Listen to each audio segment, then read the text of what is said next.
How to create a glitch, destroy the context. This is a summary episode of how to create a glitch in the Matrix Monologues, drawing from a number of episodes on the subject of decontextualization as a technique to create a glitch. Part 1. Context. Context is the foundation of uniformity. It is context which preserves the meaning of what we experience within the gamut of our intersubjective space. It is usual for people to make statements or do things which are ordinary, if we contextualize their actions. The truly unusual takes place at the wrong time or in the wrong place. There is nothing more to observing a glitch than observing something out of time or place. So, what is the foundation of context? Context is based upon ordinariness. It is based upon routine, or habit, or system, or organization. It is based upon schedule. All of these things intermingle to create our expectations for what is and should be. Observing a reality which is truly unusual requires nothing more or less than destroying the context. How does one destroy the context? First of all, what is the context? Context is continuity. Context is the common sense, ordinary reasoning behind everyday things. Context is enclosure. Context is how we understand the meaning of statements, the intentions of others. But context is also malleable. It is not some uniform predictive rule. It is interactive, shaped by the intentions and emotions of others we interact with. Context is how we rationalize the actions of others, how we create a space for their intersection within us. Imagine that one walks into a room and sees someone doing a particular thing which is odd or unseemly. Now, one might discover later the explanation for that thing by speaking with someone who knows the person. One might attach context at a later time. But in the moment, when one observes the strange event or occurrence, one is captivated by its fundamental oddness. This experience tells us a few things. First, it tells us that context can be created at any time. Second, it tells us that context arises organically. What I mean by that is, that which is unexplained demands explanation, and people act unintentionally, organically, towards that end. But, what if context was an illusion? What if it is the only thing separating a reality which is discontinuous and disjointed, from the one we perceive as everyday life? What if oddness is the true nature of reality? What if ordinariness is merely a facade created by this nebulous concept of context? This is the true goal of glitching: to experience the true nature of reality, with all its oddness, incongruity and ambiguity. To recognize the fundamentally unsound structure and being of this world. To recognize that strangeness is in fact truth. In this episode we will be talking about orientation, exegesis, the dialectical process, and the cycles of bodily rhythm. Returning to Chapter 1 of How to Create a Glitch in the Matrix, the complete series, it is now fundamental to say that an individual's expectation field is concentrated or released according to certain patterns created by the cycles of bodily rhythm. That is, the expectation field is concentrated the closer one comes to a release. These cycles of concentration and release produce patterns in the behavior of people, which make them predictable, and so must be eliminated if one wants to see a glitch. That being said, it is also interesting and somewhat fundamental to note that these cycles produce patterns which are observable on a larger scale in the behavior of people in groups or otherwise. Thus, it is merely a matter of science to point out that women tend to converge in their period, just as smokers tend to feel the impulse and indulge at similar times. It is trite to say that deplaning passengers will all go to the washroom before they depart, just as it is common sense that we all eat, sleep, and fornicate around the same time. I would hasten to add that the predictability of groups owes as much to circumstance and environment as it does to the fundamental common biology we share, and the all is one reality of one consciousness. Now, exegesis of an experience, the unwinding of the contextually anchored, personal, to the somewhat more objective, impersonal, distanced, idea, follows the same pattern as the dialectical process of thesis and antithesis, because it is non-contextual. The gradual erosion of the personal, The elimination of context does little to eliminate the gateways of the experience, but what it does do is make it untraceable, so to speak, to those who weren't part of the initial experience. In other words, if A and B experience something, then regardless of how completely that truth is extracted, it will remain accessible to both. The same cannot be said for a stranger to the event, however, who will only retain the higher meaning. In this way, the bare, personal, of an experience is like a key to a lock created by the puzzle of exegesis. Now, interestingly, what abstraction, or exegesis, also does, is make it possible to orient one experience to another, which otherwise would be impossible given the personal. What I am saying is, the clockwork creates, by exegesis, giving one the ability to exist within a resonance space created in the vacuum of so many personal memories. A kind of consonance, which cannot be made in the purely personal world of our emotional associations.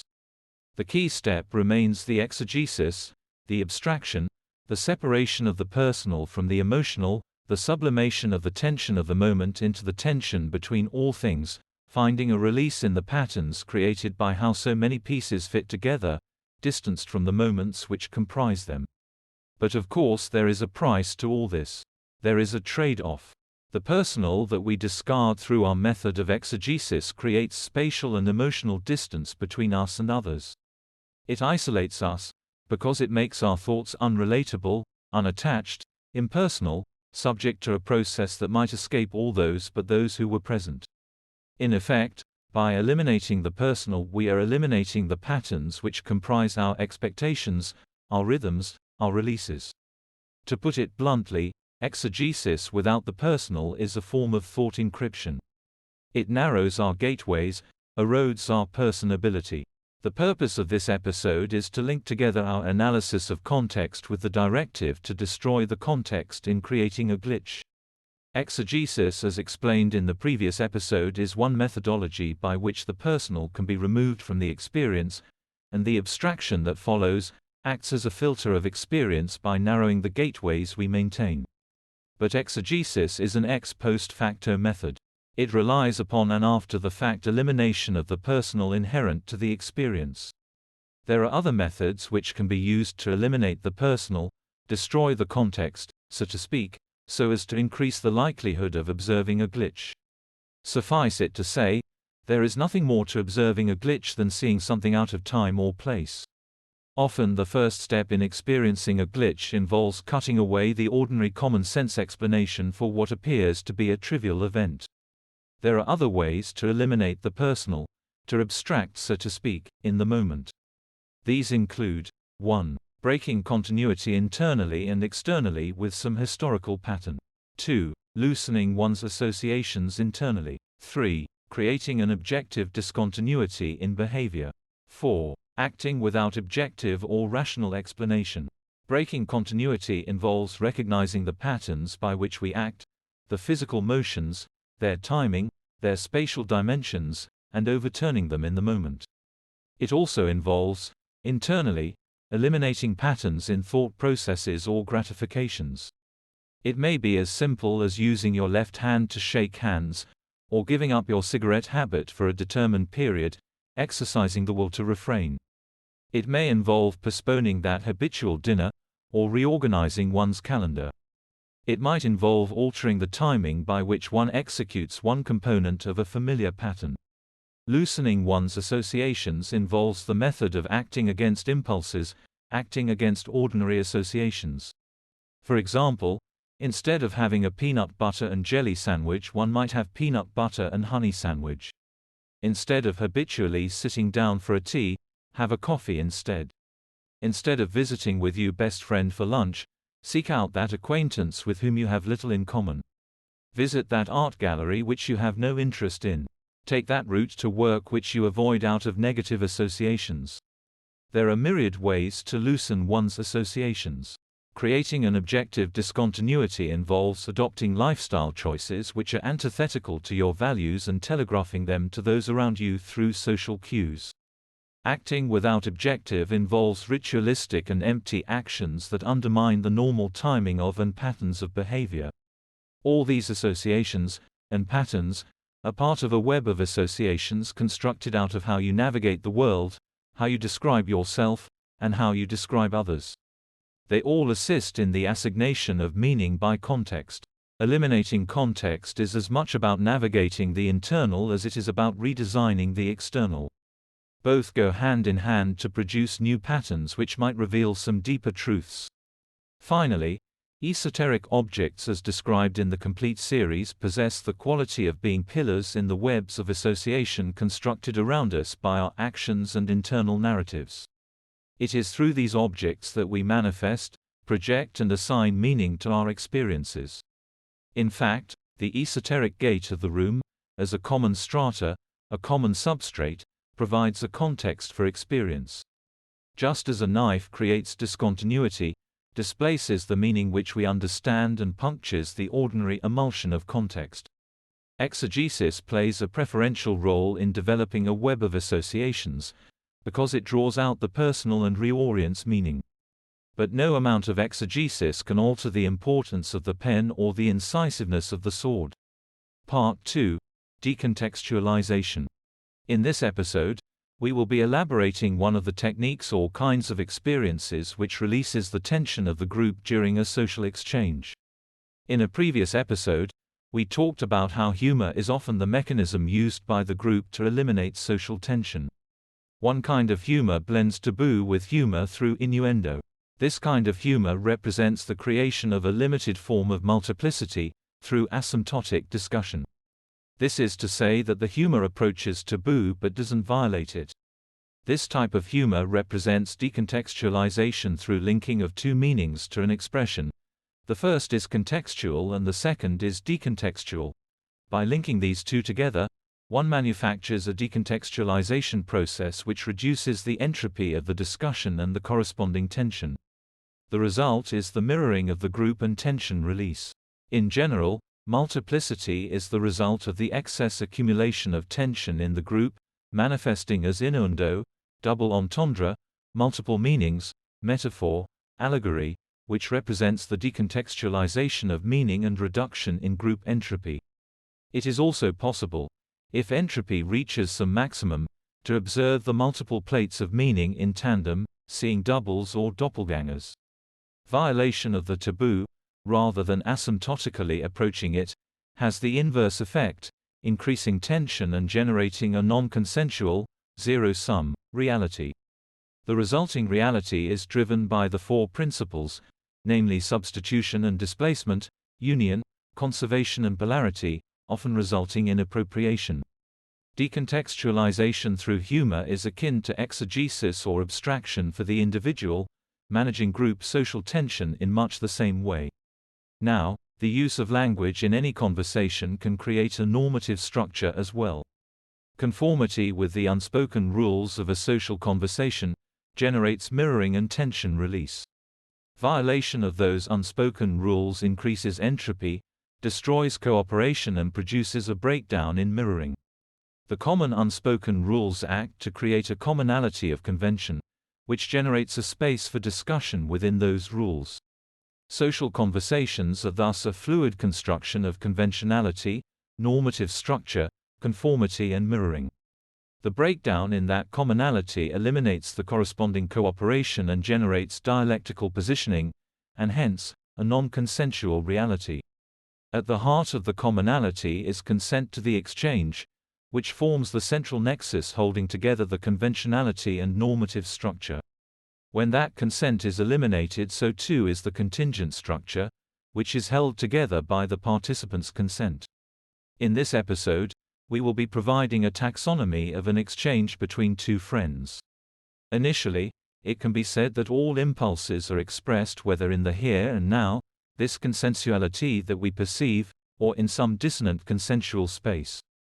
There is thus automatically a bifurcation, a duality, created by the existence of the possibility of inhibition, which is to say, that, and I can only speak for ourselves, we perceive that those around us exist in a reality where every one of their impulses is expressed.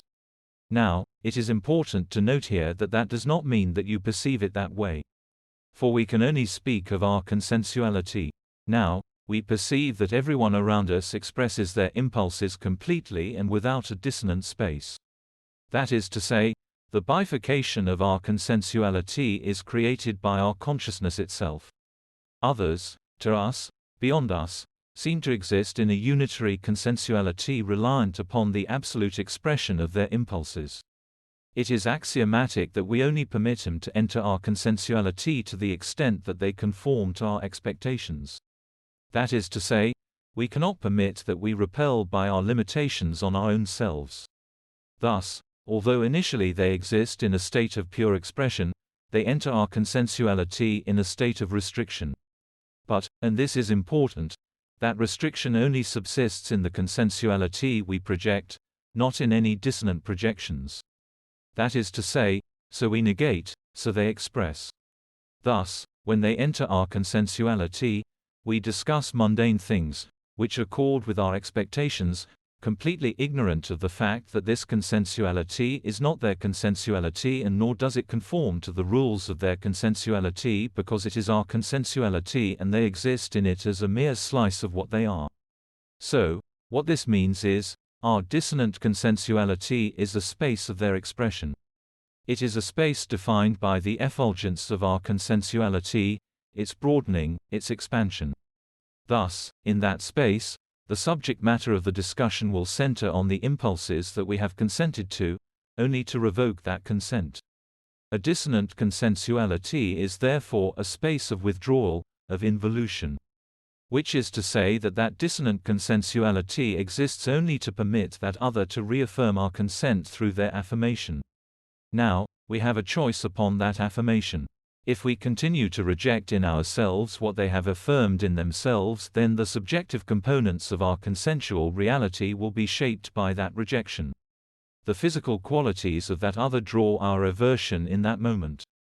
And in that moment, the dissonant consensuality collapses, precisely because of that aversion. For in that aversion, there is a lack of directness, a convolution, which is stripped away by the present parsimony of the historical past. When that dissonant space collapses, all that is left is our consensuality, stripped of the involution of some past historical consent. As a result of this aversion, there is mirroring of that avoidance, acquiescence and a diminishment caused by the loss of some fragment of the other's true nature. In this episode, we will be talking about the use of orthogonal thought in the context of integration using a real-world example. Now, in past episodes, we introduced the concept of integration. However, what we failed to do is explain how integration manifests in a social setting. We will do that with this episode. Suppose for a moment, you are seated in a restaurant.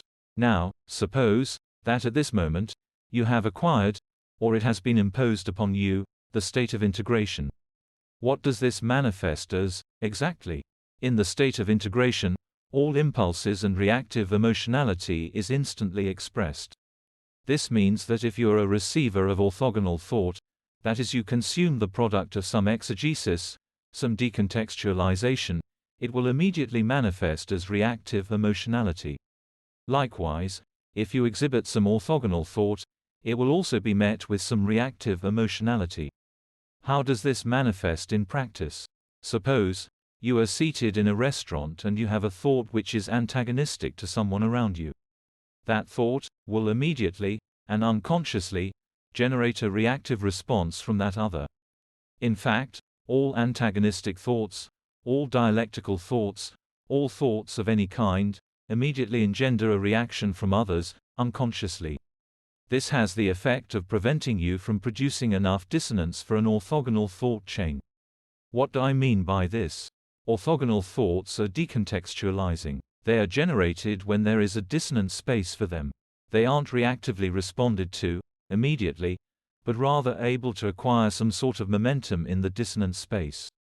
They attain this momentum by possessing a quality of tautology, that is to say, they aren't reacted to because others don't have the language.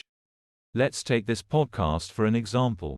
If one was to just start listening to this episode, without listening to any preceding episodes, they would find it difficult to generate a reactive response because of the degree to which the language, or rather the use of the language, is unfamiliar to them. The context supplied by previous episodes is necessary to develop a meaningful reaction to the content of this episode, largely because the meaning of the terms is contextual. Which is to say that without the ability to generate a reactive response, the linear thought processes of the podcast can reach further into the unconscious minds of others.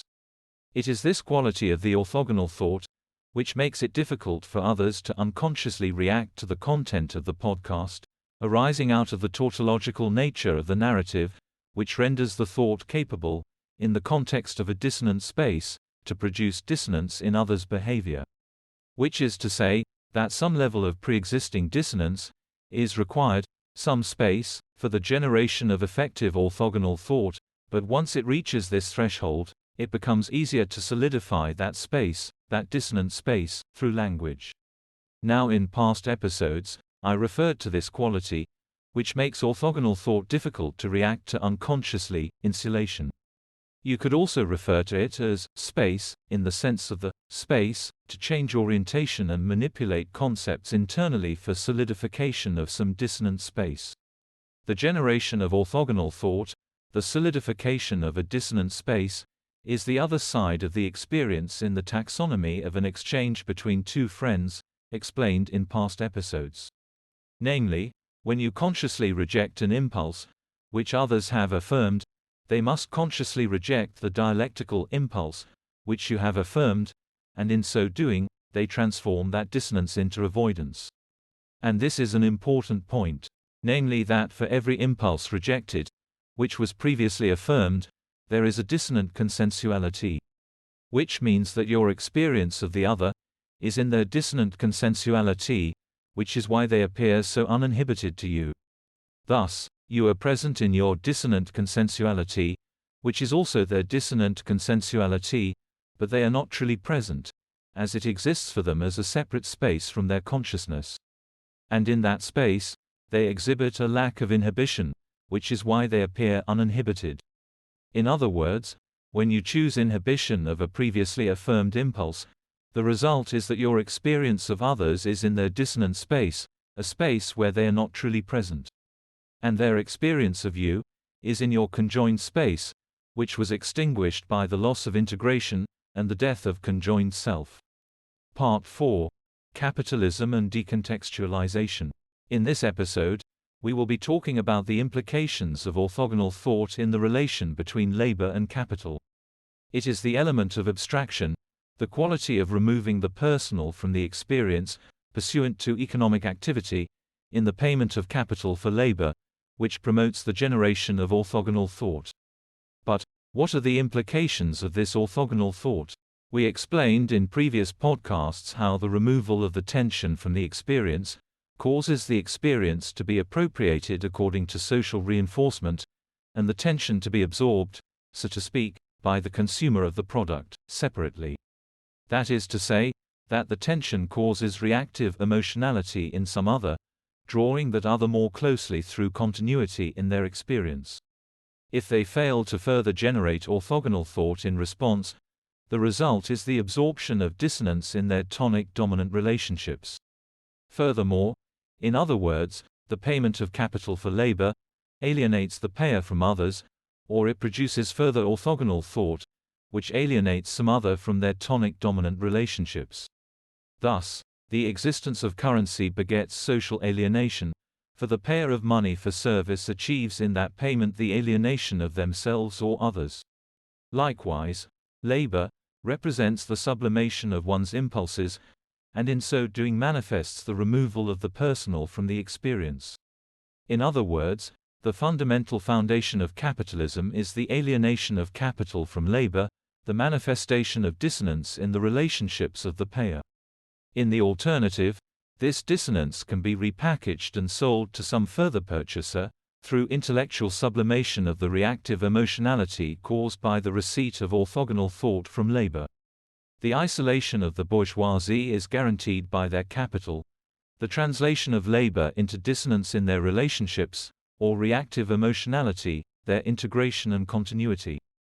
That is to say, capital begets emotional dysregulation, a lack of sublimation or inhibition. The abject expression of all heretofore inhibited impulses. with one caveat, that further sublimation results in radiation of that sublimation to the consumers of the product of exegesis.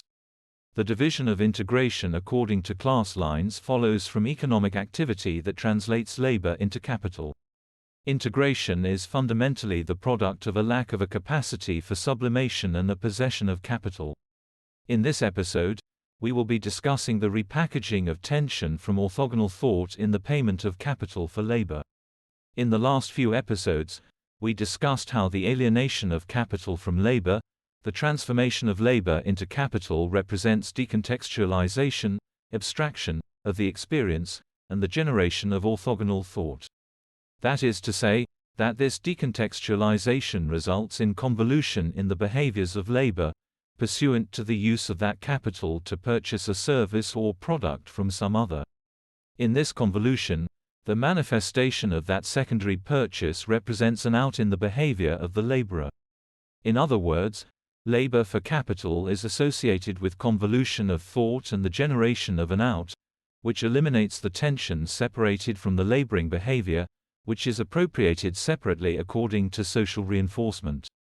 We also talked about how the possessor of capital becomes a recipient of orthogonal thought as well, the tension from the laborer's labor translated to the possessor of capital. This means that the possessor of capital must also manifest some convolution in their behavior, producing an out, or they risk creating dissonance in their tonic-dominant relationships. This convolution can result in the generation of exegesis of that experience, the transformation of that tension into further orthogonal thought, which radiates through the creation of a product of the experience to some other purchaser. Now, this process represents the transformation of capital for labor into exegesis, the manifestation of which is innovation. Thus, within the capitalist system, the possessor of capital achieves innovation through the conversion of the tension of labor into the exegesis of orthogonal thought. This produces the product of exegesis, which becomes the embodiment of that innovation. In other words, the alienation of labor and capital generates opportunities for innovation due to the separation of the tension from the act, the transmission of that tension through decontextualization of the experience, to the possessor of capital. Orthogonal thought, exegesis of experience, was discussed in a roundabout way in episode 4 of season 7, which talks about the outsider effect in the production of new archetypes and narrative. In that episode, we talked about the creation of new archetypes and narrative has the effect of producing content for the assimilation of the group, generating new styles, identity and narrative. As nature abhors a vacuum, new archetypes and narratives will produce assumption by group members. The outsider effect arises out of exegesis of experience, the creation of new content from the transformation of experience into orthogonal thought through decontextualization. That content becomes the vocabulary of the future, the generation of new patterns and vocabulary for the evolution of the system. This new content is produced just as innovation in the context of a capitalist system, the division of labor and capital. The radiation of tension, decontextualized from experience, produces either reactive emotionality or further convolution and the generation of some new innovation, some product of exegesis, for consumption by the masses. Which is to say that capitalism does not just entail the alienation of capital and labor, dissonance in our tonic-dominant relationships, reactive thought in response. It also generates opportunities for innovation and the generation of product from exegesis. To start out, in the last few episodes, we talked about how capitalism, that is the alienation of capital from labor, represents through the decontextualization of labor, the removal of the personal from the experience, and the creation of an out, or, in other words, convolution in the thought processes of labor.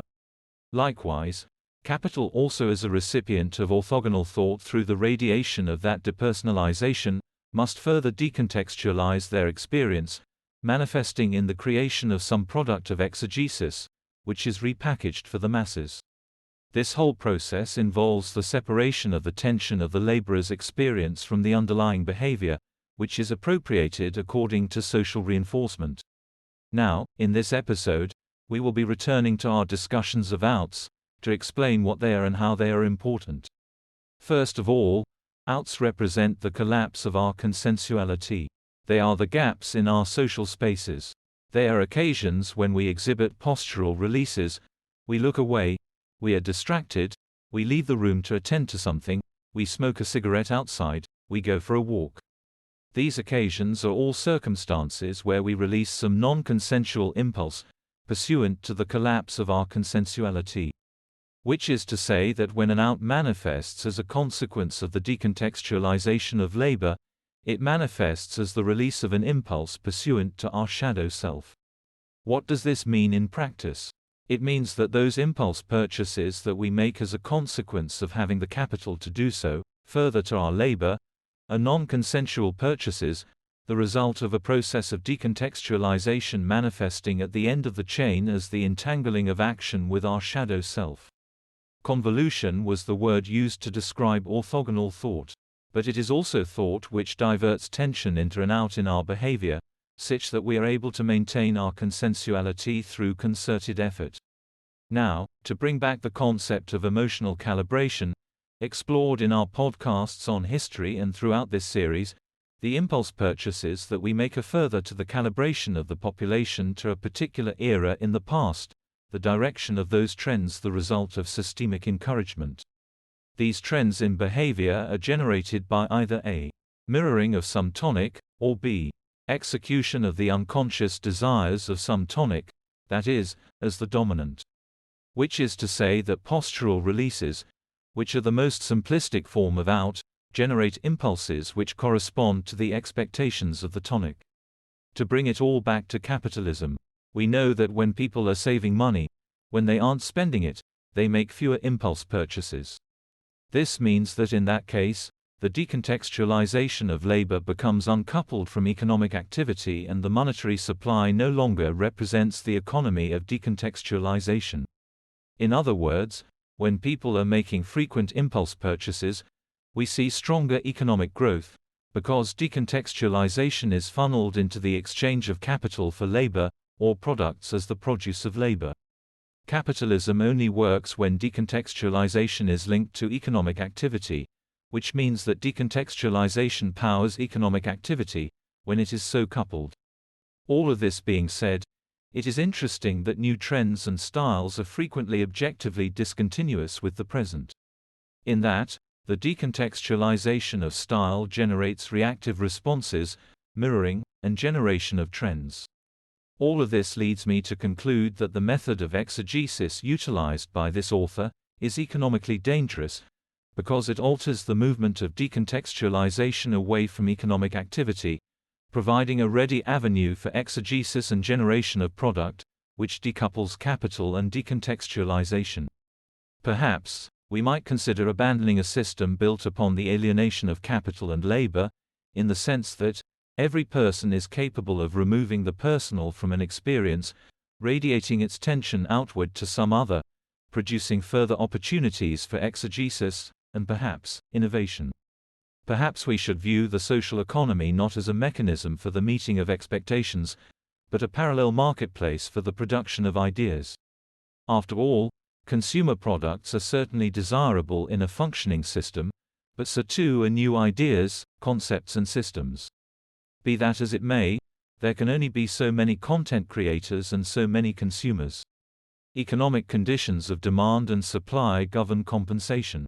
In any event, if economic growth is the ambrosia which ensures economic activity, the production of products and their consumption by consumers is a necessary evil, and the decoupling of decontextualization and capital becomes doubly problematic. This author wonders, though, if perhaps our inflationary crisis, the rising of prices, has more to do with the gradual decoupling of economic activity and decontextualization represented by the alternative pathway proposed by this podcast, that is, the creation of product from exegesis, the conversion of one's outs into the production rather than the consumption of goods. Part 4. Restructuring. In this episode, we will be talking about using language to navigate the many-layered reality using a principle called multiplicity. Now, language is the fundamental foundation of uniformity. Every spoken sentence has a particular meaning which arises out of the context in which it is used. But, there are some meanings which remain extant irregardless of the context. The nature of these meanings is that they possess multiplicity. Multiplicity is the quality of a statement which gives it the ability to provide distinct meanings in distinct contexts. Also, multiplicity need not be reducible to the specific words used in context. Sometimes, multiple meanings result from the substitution of a word, or even multiple words, to a spoken or written sentence. The point is that these two kinds of multiplicity are different. On the one hand, the first case, you are talking about linear multiplicity because it requires no substitutions. In the second, you are talking about vertical multiplicity, because the number of possible substitutions equals the number of words in the sentence or phrase. It is possible, using a dictionary, to create a multiplicity map, so to speak, of a particular language. In this episode, we will be talking in particular about linear multiplicity because it is easier to direct. And essentially, what I am proposing is that you create a multiplicity map of the dictionary.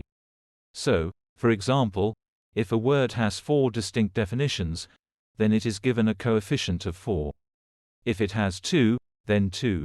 Once you know this number, for all the words in a sentence, you can multiply them together to get the linear multiplicity quotient, which is the number of distinct realities or contexts which that phrase can provide meaning. So for example, let's say that you say, "I am sanguine today." The word sanguine has a multiplicity quotient of 3 for 3 different definitions, fitting 3 different contexts. Both I am and today have 1. So the total multiplicity quotient is 3. That is, that phrase gives you access to 3 different realities, contexts.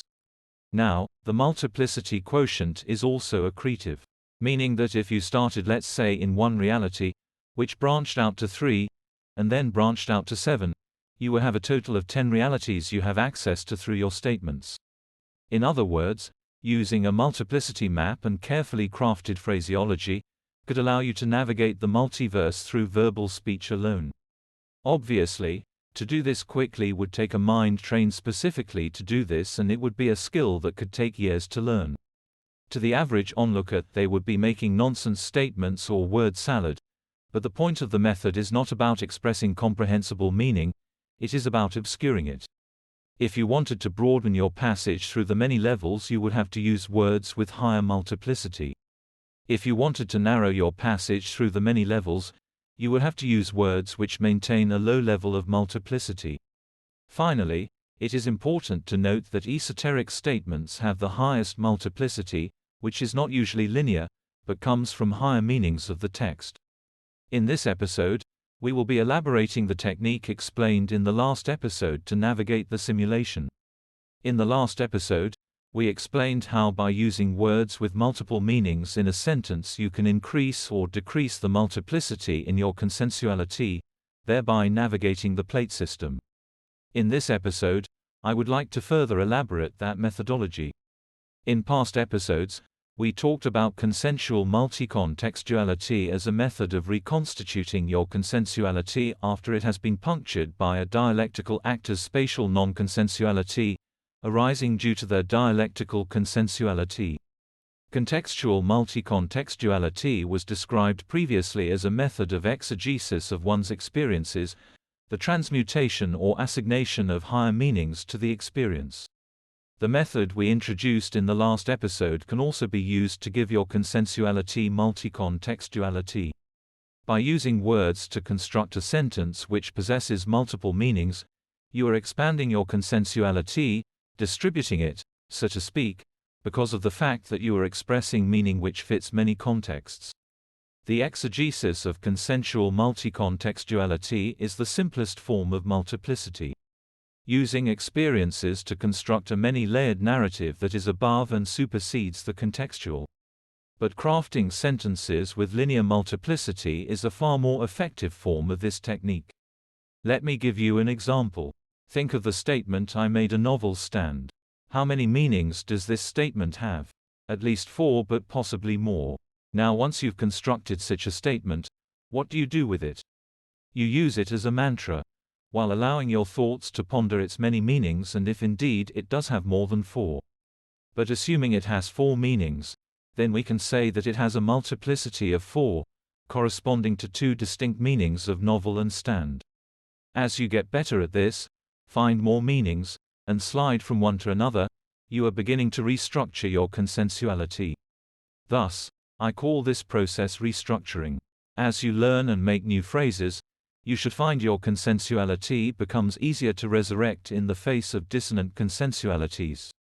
Also, your goal should be to develop your ability to produce these statements with higher and higher multiplicity, generating a progressively more advanced multi-contextuality. The end goal of this process is the expansion of your consensuality, which, ultimately, results in a paradigm shift in the dialectical framework of this reality. Effectively, you are learning to become immanent, through this process, giving yourself the ability to withstand the dialectical degeneration of dissonant consensualities. In the past 2 episodes, we discussed ways of increasing the multiplicity of your consensuality. The purpose of this is to make it more resilient to dialectical degeneration caused by its exposure to dissonant consensualities. To reiterate, restructuring is the crafting of statements which possess multiple meanings by way of linear multiplicity. That is, the words of the statement can be assigned multiple consistent meanings, which produces a statement with multiplicity.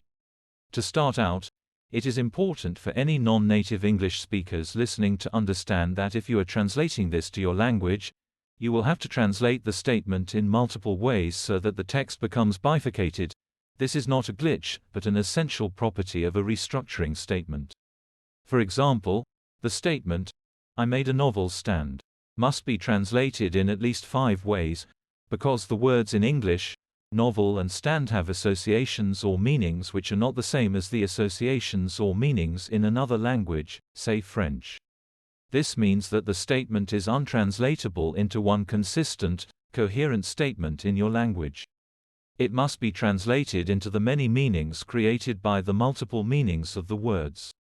This is not a mistake, it is an essential feature of a restructuring statement. That being said, in any language where words have multiple, divergent, meanings, restructuring statements can be produced. There are key words in every language which have this quality of multiplicity, though they are not the same in each language. The second thing that must be said is that if you add to the statement, what I call compound restructuring, it becomes increasingly difficult to maintain all the meanings, as the context of the statement is revealed by the addition of further material.